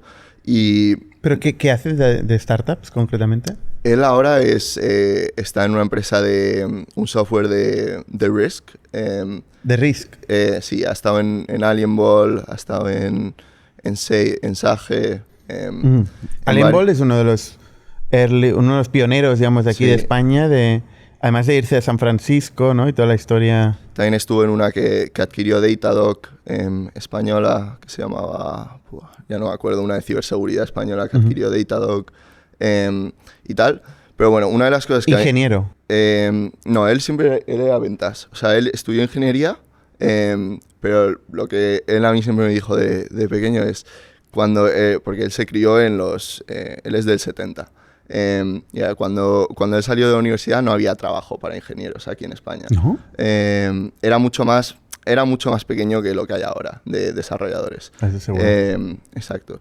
Y se metió en ventas y era como, vale, tú tienes que aprender inglés. O sea, forward deployed. Tienes que aprender inglés, tienes que salir de España y tienes que irte fuera, ¿no? Y el primer paso para aprender inglés fue ir a un colegio británico desde que éramos pequeños. Y ahí conocí a Pablo y no sé, como desde el primer día los dos éramos muy pícaros y siempre buscábamos la trampa en las cosas. Porque hacer negocio es buscar la trampa, ¿eh? Sí, o sea, es bend the rules, como dicen en Silicon Valley. Y yo jugaba muchísimo al FIFA, a los videojuegos. Al Ultimate Team. Sí, y de esto que queríamos tener un equipo mejor. Y lo que hicimos es, vale, nos dimos cuenta que había un mercado de jugadores. Dijimos, vale, aquí en este mercado de jugadores hay gente que pone los jugadores muy baratos y los podríamos comprar nosotros súper baratos y venderlos más caros, ¿no? Y el motivo por el que los ponían baratos era porque se les olvidaba un cero. Si un jugador costaba 10.000, ellos lo ponían a 1.000 por error y entonces tú podías comprarlo rápidamente a 1.000 y luego venderlo a 10.000, que era el precio de mercado. ¿O no sabías que Hulk del Zenit valía 200.000 porque le veías en la liga rusa? Entonces, una de las cosas que montamos es, al principio yo me ponía a mano, así, a intentar buscar a la gente muy rápido, y le dije a Arnau, que obviamente era la única persona que sabía qué programa, le decía, Arnau, yo me paso horas dando al enter y refrescando para comprar a este. ¿Puedes montar algo? Y ahí montamos un bot que lo que hacía era dar clics en el ordenador, era súper básico, y te compraba los jugadores. Porque ¿vosotros qué edades tenéis? Pues ¿esto era ayer o era hace años? Esto era con 14 años. ¿Con 14 años? Nosotros somos del 2001, tenemos 24 los dos. O sea, sois jovenzuelos, ¿eh? Y nada. ¿Cómo llegáis de aquí de los bots del FIFA a constituir en Inglaterra? Y digo lo último de eso. Entonces empezamos a tener mucho dinero en el FIFA. Y nos dimos cuenta que el FIFA nos daba igual, nos aburría muchísimo el juego. Lo que nos gustaba era eso, vender. Pues nos pusimos a vender esas monedas que ganábamos pues a mucha gente. Y ahí fue con nuestro primer negocio, con 14, 15 años, y nos pusimos a vender monedas de FIFA. Entonces... Estas historias les encantan a Y Combinator, ¿no? Supongo que cuando vais a Y Combinator empezáis por estas historias. Esta la contamos. Esta específicamente no sé si la contamos, pero sí, realmente ellos buscan perfiles de gente que no ha hecho como el camino tradicional. O sea, ellos lo que odian es, vale, tú has ido al colegio, has ido a la universidad, has ido a una corporate y ahora estás aburrido de la corporate y quieres hacer una startup. Porque eso es como el camino más tradicional de la vida y ellos lo que buscan es... Pero han metido mucha gente con ese perfil, ya te lo digo yo. Muchos que han pasado por aquí. No, obviamente. Yo bueno, creo pero que... si han pasado por aquí ya han hecho algo mejor que... cuando digo una corporate digo además como pues una Big Four. No, digo que han pasado por el podcast después de ser invertidos por Y Combinator. Al final invierten en tanta gente que... Claro, es que... O sea, no todo el mundo puede haber tenido historias. Bueno, entonces, ¿cómo constituís en Inglaterra? Pues entonces, yo aparte, después de ese año en el King's, antes, yo primero fui al Liceo Francés de Madrid. Luego me fui a Inglaterra. Sí, hablas francés también. Hablo francés. Hablas francés, inglés, perfecto. Sí. Uy, qué suerte. Sí, la verdad, eso es a mis padres. O sea, cuando eres pequeño es muy fácil aprender idiomas, entonces eso también se lo debo a mis padres. Y viene genial para las ventas, la verdad, eso ayuda mucho. Para muchas cosas, sí. Y entonces yo estuve en el liceo, pero luego me fui a Inglaterra 2 años, a un internado. Luego volví a España, conocí a Arnau y luego volví otra vez a Inglaterra. Entonces, yo hice el bachillerato en Inglaterra, entonces yo estudié en Inglaterra. Me fui, conocí ahí a mi prometida, entonces también decidí estudiar ahí en la universidad. Entonces, al final, Londres es mi casa. O sea, no es que... Era el camino normal. Voy a constituir donde tengo mi casa. Entonces, yo estaba en Londres. Arnaud se fue a estudiar a Bath. Entonces, estábamos los dos en Inglaterra. ¿Y tú por qué te fuiste a estudiar a Bath? Pablo y yo seguíamos siendo muy amigos. Y a mí, en el último año de colegio, yo quería estudiar ingeniería y dije, bueno, quiero estudiar ingeniería, pero no quiero que mis padres paguen la burrada que cuesta estudiar fuera de España. Y me puse a buscar becas. Y apliqué a una beca de JP Morgan y... Cuenta la historia de la beca. Cuenta la historia de la beca. La historia de la beca es bastante interesante, pero realmente la beca era solo para estudiantes de Bath. Entonces yo apliqué a la beca y apliqué a Bath a la vez para poder hacer allí la carrera. Y la historia de la beca de la que habla Pablo es que es una beca para mujeres en tecnología. Entonces, JP Morgan quiere subir el número de mujeres que hay haciendo como ingenieras, porque realmente el porcentaje de mujeres no es muy alto, pero pone abajo del todo, al final, en la letra pequeña, somos un employer non-discriminatory, no discriminamos. Entonces puedes aplicar si eres hombre. Y yo dije, bueno, pues si pone que puedo aplicar si soy hombre, voy a aplicar. Y yo apliqué a la beca para mujeres en tecnología. O sea, no te hiciste pasar por mujer ni nada de eso. No me hice pasar por mujer, yo apliqué con mi nombre, con todo. Y me presenté luego al Assessment Center en las oficinas y todo, tal que así. Y al final me dieron la beca y decidí ir a Bath porque era una oportunidad buenísima. Esto nunca lo preguntaste, pero yo creo que lo que es triste de eso no es que Arnau haya aplicado a eso, que sinceramente me hace un poco de gracia, pero también me da un poco de pena. Yo creo que lo que pasó es que no hubo suficientes mujeres que aplicaron, entonces les quedaban cupos. Y dicen, pues joder, se ha aplicado a Arnau, se la damos a Arnau. ¿Y te pagaron la beca? Realmente no. Sí, aplicaron muchas mujeres porque era una beca bastante popular y además como pues entonces es paupérrimo de tu parte. Cómo funcionaba la beca es que... y esto también es bastante gracioso porque yo no sabía que JP Morgan era una empresa tan grande porque yo estaba en el colegio en Madrid y las finanzas tampoco me ilusionaban mucho y les dije, estoy de vacaciones esta semana, no voy a poder ir al Assessment Center porque era un día todos en la oficina de Londres y era un proceso de entrevistas con el proceso final y éramos como 50 ahí. Y les dije, no puedo ir, me podéis mover a otro día. Y me dijeron, no te la podemos mover, pero te pagamos el vuelo y el hotel. Y dije, bueno, pues voy a Londres de vacaciones y aunque no salga la beca, pues ya me llevo el día. Y fui allí y había pues bastante gente haciendo la entrevista y tal. Y hice la entrevista. ¿Había muchos hombres? No, yo era el único hombre. Así que yo siempre bromeo que nunca me he visto en una igual, porque estábamos allí. Y al final me dieron la beca, me pagaron la universidad y la única cosa que venía con la beca es que tenía que trabajar un año. En JP Morgan. Exacto. Entonces, después de mi segundo año de carrera... Bueno, no es mal castigo, ¿eh? No es mal castigo, ¿no? Después de mi cobrando. Y cobrando bien, porque en JP Morgan en Londres es de los mejores salarios cuando tienes 20 años. Y después de mi segundo año de carrera hice un año en industria, que es bastante popular aquí en Inglaterra, y estuve trabajando allí en... ¿Qué es industria? Bueno, un año de prácticas. Allí lo llaman Year in Industry. Entonces, eso. Vale. ¿Y luego constituisteis? Sí, y bueno, yo ya estaba en Bath y después después de Bath dije, Pablo, tenemos que hacer algo juntos porque estar aquí en JP Morgan no es ¿Esto cuánto hace? ¿Cuánto empezaste Troxy? Esto fue como hace 2 años más o menos desde ahora y yo justamente estaba en una startup de ventas tal. Bueno, yo pasé de startup en startup, estuve en 3 y yo estaba siempre en los equipos de ventas. Y en mi último startup ya era una empresa más establecida, bastante, una Series D, tal, con un equipo de ventas bueno, grande.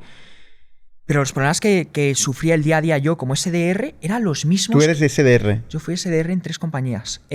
Bueno, ya la última también estuve manejando y haciendo más cosas.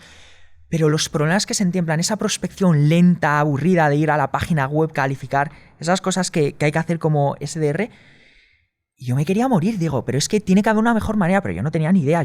Pero sabía que la persona más lista que conocía era Arnau, lo que le dije es, mira, yo te voy a explicar lo que hago en mi día a día porque me estoy sintiendo un mono. Estoy sintiendo a alguien que no está dando valor a la sociedad y me están pagando mucho, es lo peor, me están pagando mucho. Y esto sí, fue... agendas. Bueno, me pagaban aún siendo mal vendedor, la verdad. ¿Pero agendabas o no? ¿Cuántas demos hacías, por ejemplo, al mes? Esto era la cosa que más me sorprendió. En nuestra última empresa, nuestra cuota como SDRs era 3 reuniones por mes. Hostia, ¿qué dices? Era de portaaviones. No, era un software a ventas y pagaban bestial, o sea... Vale.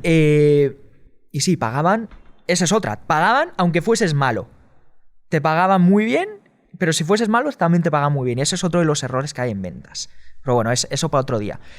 Y a Arnau se lo expliqué todo. Y esto fue antes de ChatGPT o más o menos por ahí. Era como... Yo en JP Morgan estaba trabajando con GPT-2. O sea, no había salido ni GPT-3, ni ChatGPT, ni nada. Y luego me puse a hacer proyectillos fuera del trabajo porque dije... Yo no quiero trabajar más aquí, pero voy a tener que explicarle a mis padres de alguna manera que estoy haciendo cosas de valor, porque no quiero que se piensen que soy un nini. Y me puse a hacer proyectillos con GPT-3, que no existía ChatGPT aún ni nada, y se lo llevé a Pablo, y él me dijo como... Wow, esto para escribir correos de ventas sería increíble. Es que tú hacías lo de las cover letters, ¿no? Y le dije, joder, es que tú me haces una cover letter personalizada, un email personalizado y apaga y vámonos. Yo estoy ahí tomándome piña coladas mientras estoy cobrando el salario. Y podría haber hecho eso. Y podría haber ganado mucho dinero. Bueno, con GPT-2... No, o sea, esto es un facto. O sea, lo empecé a usar en la empresa y empecé a agendar como loco. Pero ese era ya más GPT-3 y GPT-2 era horrible. Bueno, por eso. Yo sé, lo único que sabía de ventas es que funcionaba. Y ahí pues tuve las 2 opciones. La fácil hubiese sido quedarme y seguir con eso, no trabajando mucho y encima cobrando mucho mejor porque se me daba genial gracias a eso. O la más arriesgada, que fue una discusión con Arnaud y dijimos, joder, si están dispuestos a pagarme por hacer esto, vamos a montar una empresa que se encargue de hacer esto. Vamos a hacer la prospección para los clientes. ¿Cuándo dejáis del curro para meteros a full? O sea, esto fue una decisión como bastante fácil para mí, porque yo acababa de terminar como la carrera, realmente. Y les dije a los de la beca de JP Morgan, oye, quiero hacer un máster, ¿me podéis alargar la beca y me podéis pagar el máster? Porque aparte de pagarte la universidad, te daban como un dinero para vivir. Entonces les dije, ¿me podéis pagar el máster? Porque yo creo que si hago el máster voy a estar más preparado para el trabajo. Y me dijeron que sí. Y entonces, ese verano yo empiezo a hacer el máster. Voy a hacer un inciso que a mí me encanta, Arnau. Y en prospecciones generales, al final normalmente cuando pides algo, lo peor que te pueden decir es que no. Entonces eso es un poco de los mantras en Throx y es un poco también las prospecciones. Normalmente lo peor que te puede pasar es que te digan que no. Entonces escribes email, llama a alguien. Claro. Haz de eso. De Bueno, acuerdo. yo te escribí el otro día para estar aquí, entonces lo peor que te pueden decir es que no. Totalmente. Y entonces realmente pues ese verano les digo, oye, quiero hacer el máster, ¿me podéis continuar la beca? Nos continúan la beca y le dije a Pablo, mira, con este dinero de la beca nos da para vivir los 2 6 meses, deja el curro, le das a full, yo no voy a ir a ninguna clase de la universidad y ahí empezamos. Y esto fue pues hace 2 veranos. Y ahí empezamos. Yo aún estaba en Bath porque tenía que enseñar mi carita por la universidad para poder seguir cobrando. Oye, pero espero que le hayáis dado derecho de tanteo a JP Morgan de invertir en Throxy. Creo que hemos puesto algo del dinero en su treasury, así que tampoco ¿sí? se pueden quejar. Ah, bueno, vale. Seguro que les ha compensado. Así. Pero bueno, sí. Entonces ahí Pablo deja el trabajo y cuando llevamos un mes dijimos, bueno, vamos a poner en LinkedIn que hemos empezado una nueva empresa y lo pusimos y de repente nos empiezan a escribir inversores y nosotros como, ¿qué es esto? Porque nosotros creíamos que esto iba a ser como un proyectillo nuestro y íbamos a ganar dinero, pues como con los bots del FIFA, íbamos a ganar dinero, pero no sabíamos nada de Venture Capital, no sabíamos nada de escalar empresas. Que había un modelo de negocio paralelo en base a inversores. Exacto, no teníamos ni idea. Y de repente nos empiezan a escribir y le digo a Pablo, yo no quiero hablar con nadie, pero si a ti te apetece, pues puedes hablar con... Pero esa es otra, le escribían a él, no a mí. Porque obviamente IA, JP Morgan, tal, a mí no me escribían, le escribían a él. Entonces... Él te agendaba las reuniones. Él me agendaba las reuniones. Bueno, yo le di acceso a mi LinkedIn y le dije, gestiónalo tú, porque yo... A mí me da igual. Y nada, Pablo pues habló con la primera persona que nos escribió y de esto que nos dice, ¿y cuánto dinero queréis? Y nosotros como, no tengo ni idea, 200.000. No, es que fue un poco antes. Yo me inventé el número en la call y dije 50.000 y me dice, no, 50.000 no, tiene que ser más. Y yo, bueno, pues 150.000. Y me dice, no, 150.000 no, tiene que ser más. Y yo, dime tú el número. Y dice, mínimo hacemos de 300.000. Y yo dije, no, yo 200.000. Y yo no sabía ni dilución y tal, pero yo sabía una de las cosas que en negociaciones, cuando te dicen algo, tú lo tienes que negociar. Entonces, les hicimos hacer un cheque más bajo de lo que normalmente hacen. Bueno, esto hace. fue una videollamada por Zoom. Estos son unos inversores de Londres que luego acabaron siendo nuestro primer inversor. Y nos dicen, vale, pues nos encantaría conoceros a los dos, os invitamos a nuestras oficinas. Y fuimos ahí a sus oficinas de Londres. Todo esto era pre-revenue. Solo teníamos como una demo súper pequeña de lo que habíamos estado escribiendo en 2 semanas de código. Y nos presentamos ahí en sus oficinas y les hacemos un pitch de 1 hora y media, vamos por todo, nos hacen preguntas y nos dicen, nos encantaría meter 300.000 a 3 millones de libras. Y nosotros como, bueno, lo haríamos si son 200.000 a 3 millones. Y ahí en el momento nos escribieron nuestro primer cheque y dijimos como... ¿Os escribieron el cheque? Sí, bueno, o sea, nos dieron el term sheet.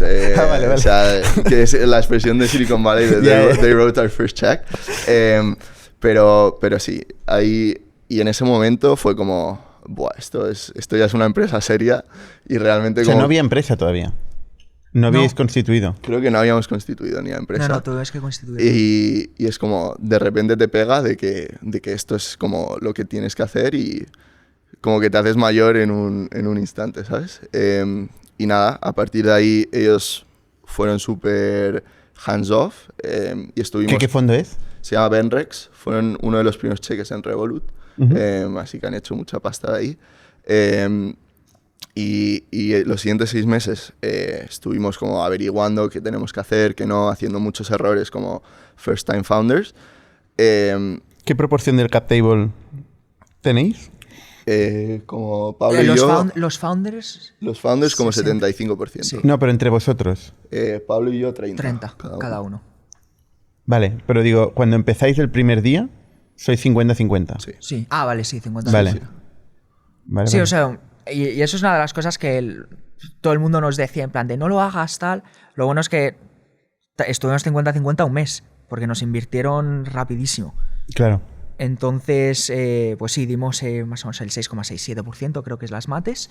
Vale. Y sí, y con eso empezamos a montar la empresa. Hubo un pequeño pivot, porque al principio vendíamos el software. O sea, el software que desarrolló Arnau lo vendíamos.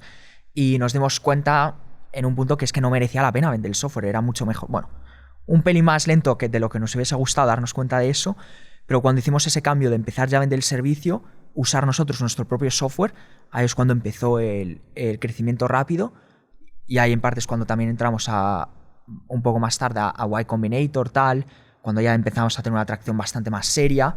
Y... ¿Por qué vais a Y Combinator? Yo creo que estábamos en un punto muy bueno de... Creemos que sabemos lo que funciona, ahora queremos escalar esto. Habíamos cruzado como los 300.000 de ARR y dijimos, vale, lo primero vamos a querer levantar una seed y lo segundo queremos escalar esto y queremos escalarlo yendo al mercado americano. Y estábamos en Londres y realmente Y Combinator tiene una cosa muy buena, es que te hace ser como un insider en Silicon Valley. O sea, te abre las puertas a todo, tiene una comunidad buenísima. Mucho más que los el $500,000 que te ponen o lo que sea, es todo el network que te da. Porque el term sheet de Y Combinator te dan $500,000 por un 7 o un 8. Te dan 125 por 7% y luego te dan 375 en un safe uncapped MFN. A tu siguiente ronda. Exacto. O sea, realmente te dan 125.000 euros por un 7. Es decir, peor valoración que la de los primeros socios que entraron. En teoría es un down round, o sea, pero obviamente no lo es porque... Y esto no lo negociáis. No se puede negociar. Es lo que ellos llaman el standard deal. Terms. Yo sé de casos. Sí, a ver, sí. Se puede negociar, sí. Sí, justo. Pero realmente creo que no éramos como las personas para poder negociarlos. Nosotros estábamos muy contentos de poder entrar ahí y ya está. Y una cosa que aprendimos muy rápido, que es que optimizar para los términos a los que levantas, creo que es un poco perder el tiempo. No sé tú qué opinión tienes, pero nosotros nos gusta optimizar por los partners que tenemos en el cap table, pero luego... Y hay pocos partners mejores que Y Combinator, eso también. Pero luego optimizar por, vale, levanto a estos números o a estos números, normalmente tus esfuerzos son mejores centrados en otras cosas. Eso es lo que dicen los inversores, ¿no? Yo no estoy específicamente de acuerdo en eso. Yo creo que hay que negociar siempre. Es la misión de los founders, con todo el mundo. Sí. Eso sí, hay que elegir el partner adecuado, 100%. A ver, Arnau dice eso, pero levantaos una de las mejores rondas de Y Combinator. Que es que lo dice él como que yo no estaba negociando. Yo bien que está con los inversores dándoles unas valuations por las nubes, joder. Pero no es solo la valuation, eso sí, ¿eh? O sea, no solo son los términos económicos, son los términos de governance, eso que sí, se habla muy poco. Eso mucho más, 100%. Claro. Que eso es otra cosa, que dice que no negociamos, pero a nuestros primeros inversores le quitamos todos los términos antiguos gracias a Y Combinator, a los nuevos el contrato es de una página, o sea que sí que es... Arnaud lo que quiere decir es que el que no negocie es él, porque están negociando otros, los abogados, yo, Bergen... Vale, entonces, entráis en Y Combinator, ¿cómo es el proceso de aplicación? ¿Con quién habláis en la aplicación? Súper sencillo, lo mejor que tiene Y Combinator es que la aplicación como tal es... digamos, como unas 10 preguntas sobre tu empresa que te hacen como reflexionar y hacer introspección si estás haciendo las cosas correctas. Y es como, ¿quiénes son tus clientes? ¿Por qué quieren tu producto? ¿Cuánto es tu revenue? ¿Y cuánto esto es tu voy a growth? añadir, porque la primera vez que aplicamos a Y Combinator, ¿cuánto tardamos? Como 1 semana, 2 semanas. Y es la realidad, ¿por qué tardamos tanto? Porque no teníamos ni idea de lo que estábamos haciendo, no teníamos ni idea. La última application, cuando entramos, tardamos 20 minutos, pero en plan... Ni la revisamos, grabamos un vídeo, porque también hay que grabar un vídeo. La primera vez creo que hicimos 40 vídeos y estamos ajustando tal. Y al final te das cuenta de eso, es que cuando de verdad sabes algo es que lo haces así, súper rápido. Y ahí yo creo que es también cuando subimos, entramos. Ellos quieren saber 3 cosas principalmente. La primera es sobre ti como founder, porque si están invirtiendo tan pronto es tú eres un buen founder o no, y te hacen a ti preguntas como... ¿qué has hecho en el pasado? ¿Has construido algo antes? ¿O has hecho cosas de pequeño que pueden ser interesantes? La segunda, ¿cómo de bien se llevan los founders? Porque eso es el motivo número 1, porque las startups de Y Combinator fallan. Y bueno, en general es por co-founder breakup. Y número 3 es sobre tu empresa. ¿Estás construyendo algo útil y que la gente quiere o no? Y hay veces incluso que la tercera es la menos importante y ellos bancan a los founders y si son unos founders interesantes les cogen en la entrevista y les dicen mira, tu idea de negocio es una mierda, no va a funcionar esto, pero ven a Y Combinator y vemos qué hacer. Y yo creo, mi opinión es que eso no es una buena idea para los founders porque si tú estás ahí y en 8 semanas tienes que intentar sacar una idea de negocio debajo de las piedras, no va a funcionar o va a ser mucho más difícil porque vas a tener que ir por pivot hell durante YC, que es lo peor del mundo. Y ahora YC es más corto que antes, entonces tienes aún menos tiempo que antes. Entonces, la verdad, ahí dentro de YC sí que se veía ya mucho la diferencia de la gente que entró con una idea clara, normalmente con una atracción clara. Es un proceso bastante más apetecible entrar a Y Combinator con buena atracción y una idea que cuando estás... A ver, Y Combinator yo creo que es muy interesante para tu portfolio tal. Personalmente es una experiencia increíble. pero yo solo lo volvería a hacer en una empresa que tiene las cosas claras. Y luego, volviendo al proceso de aplicaciones, rellenas ese cuestionario y si a ellos les gustas, te invitan a una entrevista. Y es una entrevista de 10 minutos que pasa súper rápida porque es súper intensa. O sea, no hay ¿Con quién? Con tu principal partner. ¿Qué es? ¿En vuestro caso? En nuestro es Pete Kumen, co-founder de Optimizely, que llegaron también a 100 millones de ARR. Un crack de las ventas. Sí, su co-founder ahora está haciendo Limitless, el pendant, no sé si has escuchado hablar de él, pero bueno, haces una entrevista de 10 minutos con tu partner, que es el que va a invertir en ti o no, y lo que más te sorprende de esa entrevista de 10 minutos es que es súper intensa. O sea, entras en la entrevista y te están metiendo caña desde el minuto cero. No hay presentación. No hay presentación, no hay nada, es en plan, ¿qué hacéis? ¿Por qué? Y están intentando encontrar el agujero para que tú... en 10 minutos, sí. No sé. Sí, realmente luego 10 minutos no dan para nada. No, para nada. Yo creo... Bueno, esto no lo hemos hablado, pero yo me acuerdo en mitad de la entrevista respondimos a una pregunta y nos dice, es una respuesta de mierda. Y yo quiero... ¿Te dijo? Sí. Nos lo dice así. Sí, son muy, muy transparentes y lo que ellos quieren... Dices una respuesta genérica y no me has dicho nada. Vuélvemelo a explicar. Entonces, yo creo que lo que quieren ver Pero no dijo respuesta de mierda. No. ¿Dijo de mierda? Dijo en plan algo como but this doesn't tell me anything. Bueno, vale, pero no. Yo creo que... No, es que yo creo... Sí. Bueno, total. ¿Y qué le respondéis? Bueno, nada, y ahí vuelves intentas encontrar otro ángulo para con humildad y paciencia. Sí. Pero... No, lo que no te vuelvo a decir, nos volvió a decir que esa respuesta no dice nada. Y volvimos, entonces salimos de la primera entrevista diciendo qué mal nos ha ido tal, no entramos ni de coña tal, porque joder, nos dijo 2 veces en plan que no. Y luego nos llega después en plan que quieren hablar otra vez con nosotros. Sí, o sea, esto... No se sabe mucho, pero son 10 minutos de entrevista, pero hay veces que, como tú has dicho, no les da tiempo a decidir si sí o no.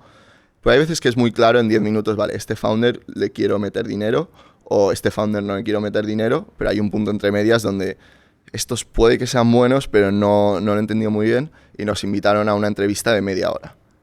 Y luego ¿Con quién? Con él otra vez. Con él. Tú solo haces entrevistas con el tío que te va a meter el dinero o no. O sea, ellos... como funciona Y Combinator es que cada group partner invierte en como alrededor de 20 empresas cada batch y ellos son los que deciden si invierten o no y trabajan contigo durante todo o sea, siempre estuviste con el chico este de Optimizely. Bueno, luego también tienes acceso a todos los partners, o sea, de verdad tienes tu primary partner, que es el que tienes más o menos todo, pero luego tienes las office hours, por ejemplo, nosotros las teníamos con Tom Bloomfield. Tom Bloomfield, el fundador de Monzo. El fundador de Monzo, también nuestro otro group partner era Gary Tan, el CEO de Y Combinator, pero el principal es el que te mete dinero, el que cuando levantas la Series A, básicamente es el que propone a Y Combinator si reinvierte en ti o no. Es como tu principal, pero tú tienes acceso a toda la red de Y Combinator. Si quieres agendar desde Gary Tan hasta la última persona, puedes. Entonces, Y Combinator, eso es otra cosa que no es con el colegio, no es tú tienes a tu tutor y al profesor. Es cómo quieres usar los recursos de Y Combinator y ellos te dan acceso a ellos. Y creo que eso también es una diferencia. ¿Pero qué recursos? Pues realmente casi todo lo que te imaginas. O sea, desde PR, o sea, de acceso a sus redes sociales para cuando tú haces un lanzamiento o quieres escribir una noticia. Un equipo de PR. Sí, o sea... Pero están 125 startups a la vez accediendo a los mismos recursos. Es que no todo el mundo accede. Ese es... mi recomendación es, si vas a entrar a Y Combinator, accede a esos recursos. Porque mucha gente, de esas 125, mucha gente no va por ellos.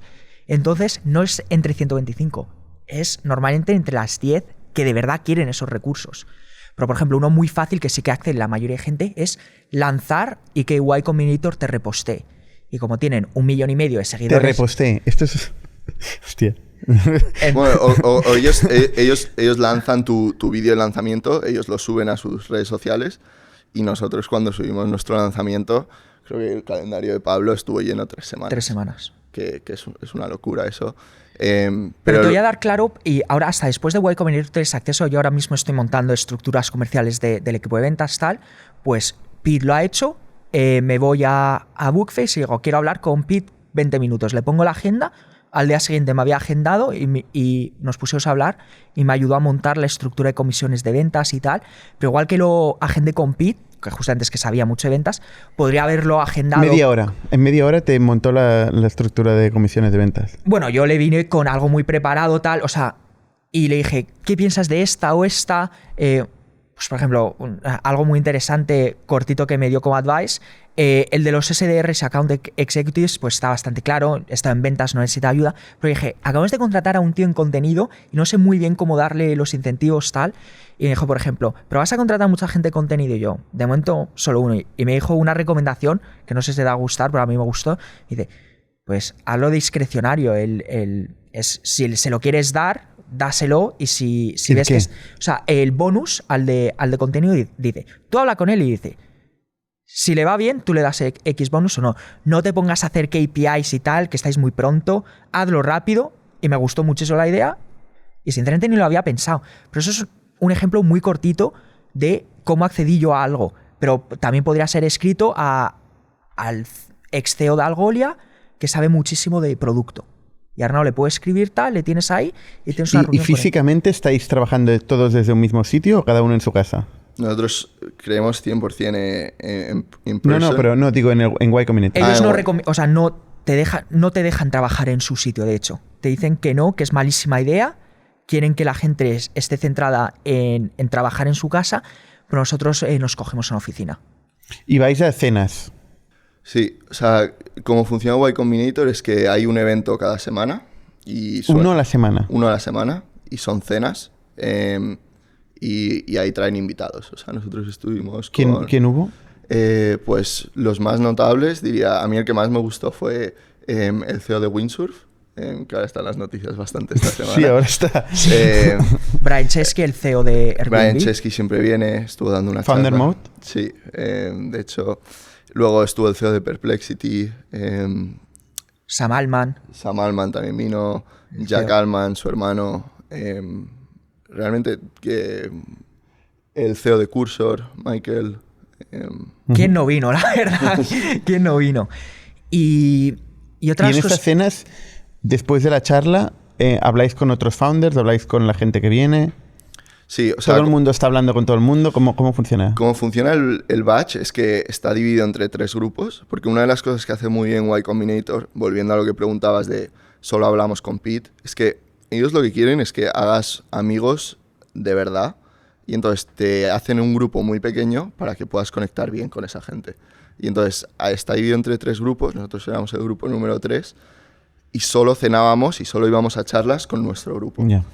Se intentan emular el primer Y Combinator, imagino, ¿no? Exacto. Que eran mucha menos gente, ¿no? Y entonces ahora nosotros estamos en contacto y hablamos casi todas las semanas con nuestro grupo de amigos que hicimos ahí. Les invito a mi boda. Y entonces... ¿Cuándo te casas? El 25 de octubre. Ah, muy bien. Enhorabuena. Bueno, entonces, Demo Day. Demo Day, sí. Increíble. Demo Day es como... ¿Qué es el Demo Day? ¿Cómo funciona? ¿De qué sirve? Vale. Oficialmente es el día que presentas tu idea, tu producto, tu business a los inversores. Esa es la teoría. La práctica yo creo que es una fecha arbitraria para empujarte como no has empujado en tu vida, de todos los aspectos. Entonces, para nosotros, Demo Day teníamos que haber tenido la ronda cerrada antes de Demo Day. Ese fue nuestro gol personal. Entonces, lo conseguimos. Nosotros, nuestro Demo Day fue bastante relajado porque ya teníamos la ronda cerrada, que era el gol que nos pusimos. Pero yo creo que eso es lo que más nos empujó. No era el Demo Day como tal, que sí, que luego cuando presentamos, dijimos nuestros números, nuestra idea, tal, el equipo, nos cayeron muchísimas más ofertas. Entonces podríamos haber levantado más dinero ahí. Pero para nosotros, personalmente, fue el día que dijimos, aquí tenemos la ronda cerrada. ¿Cuál es la ronda? Nosotros levantamos 6 millones. ¿Con quién? Nos la lideró Base 10, que es ¿tú te acuerdas de 20? La red social, pues él se montó un fondo en Silicon Valley y nos la ha liderado a Jamie de Base 10, que es el fundador de 20. Vale. O sea, realmente lo mejor de... O sea, Demo Day hay dos maneras de verla. La manera externa, que es como el día que presentas a todos los inversores de Silicon Valley. Y luego la manera interna de ver Demo Day, que lo mejor de Y Combinator es que te da todo el leverage a ti como founder. Normalmente cuando tú estás intentando levantar una ronda, el leverage lo tiene los VCs. Porque ellos te dicen, depende. Normalmente, digamos en 90% de los casos, o la mayoría... Yo lo que diría más que eso es que al final ese leverage que habla Arnau es una combinación de factores. Y Y Combinator lo que hace es, y esto es una cosa que en Silicon Valley se entiende muy bien, es Y Combinator es básicamente casi una garantía de que puedes levantar dinero, o que vas a levantar dinero. Entonces, cuando hablas con los inversores, ellos lo saben. Sobre todo saben que si no te dan la oferta rápido, alguien más te la va a dar. Entonces, la mayoría de nuestras ofertas llegaron... Es increíble porque es como una industrialización del FOMO. Sí, es ¿no? literalmente, Es increíble. Literalmente FOMO para los inversores y FOMO para ti como founder para hacer progreso en tu compañía. Porque si tú no tienes suficiente progreso para Demo Day, tampoco vas a levantar una buena ronda. Y entonces ese MFN que tienes de los 375... te va a diluir muchísimo. Y es que, precisamente porque tengo también mentalidad de founder, de contrarian, irme a este sitio donde está ahí todo el mundo, pues a mí me genera ciertos anticuerpos. Tanto como founder como inversor. Como inversor aún más, con este pitch. Llevas razón que es difícil verlo, pero si eres una persona a la que te gusta, eres competitivo, el tener alrededor de gente muy buena te empuja a ti a ser mejor también. Nosotros, una cosa en YC que se hace es lo que se llama Group Office Hours, y cada 2 semanas te pones objetivos. Y dices, vale, dentro de 2 semanas voy a cerrar a 5 clientes, ¿no?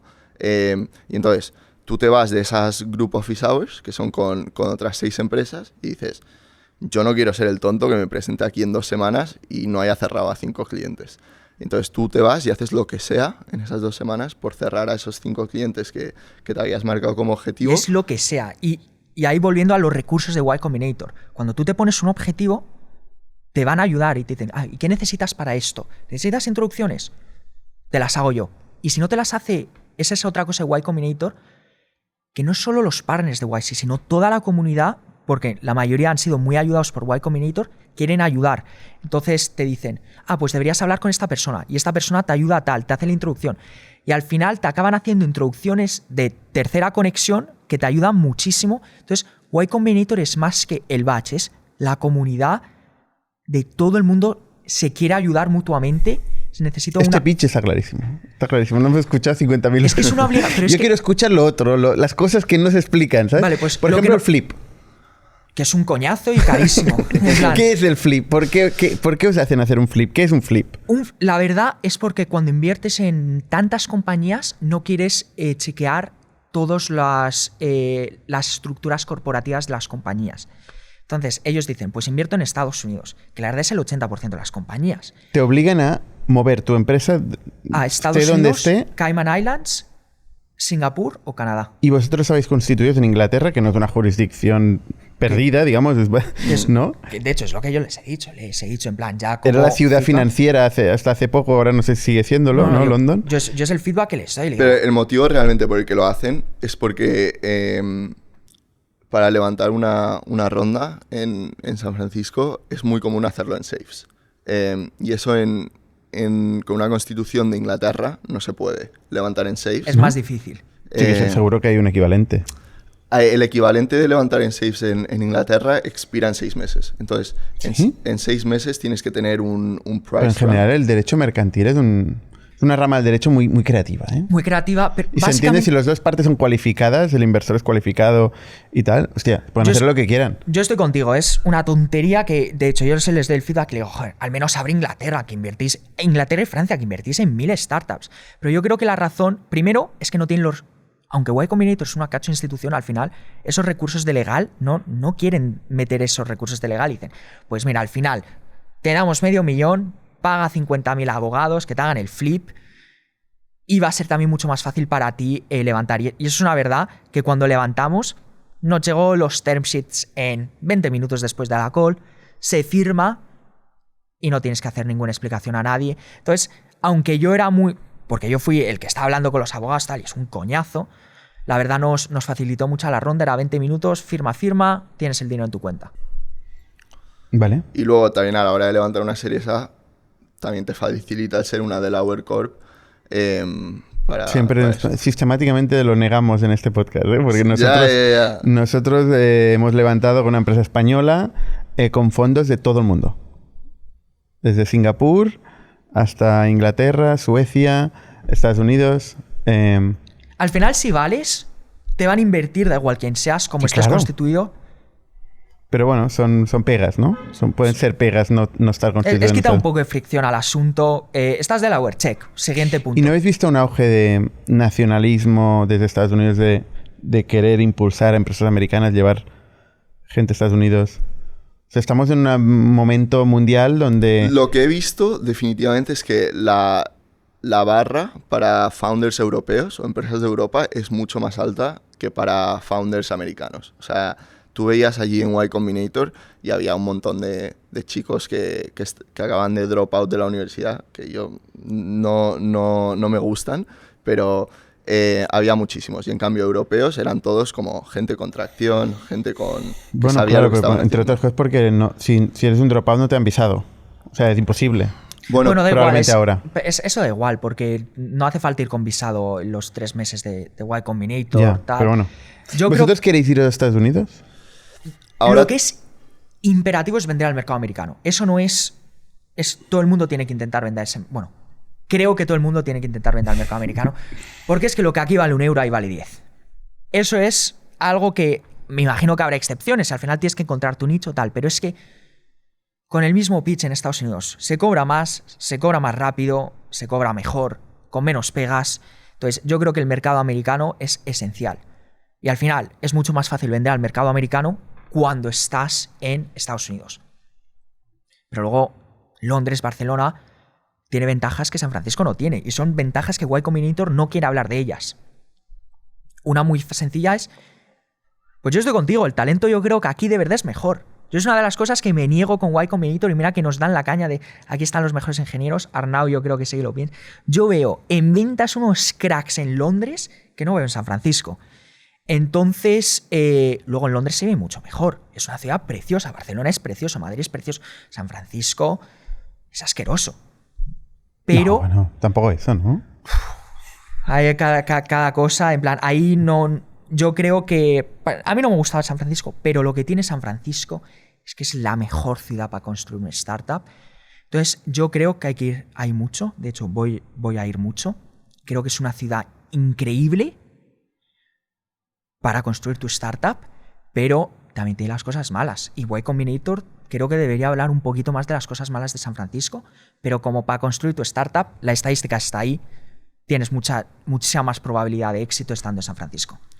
Yo creo que tienes que tener muy claro las cartas con las que juegas. Entonces nosotros realmente queríamos seguir con la velocidad que teníamos durante YC y nos teníamos que ir a Estados Unidos porque no teníamos visados y era, vale, pues tenemos que decidir una localización para construir, queremos estar en persona y dijimos, vale, vamos a estar en Londres, nos cogimos una oficina en Londres, contratamos en Londres, estamos todos los días en persona en la oficina y ahí estamos. Y parte de saber las cartas con las que juegas es, vale, pues si vamos a construir en Europa, vamos a coger talento europeo, que es mucho más barato que el talento americano, y vamos a jugar con este arbitraje, vamos a vender al mercado americano y vamos a pasar mucho tiempo en San Francisco, pero vamos a estar aquí.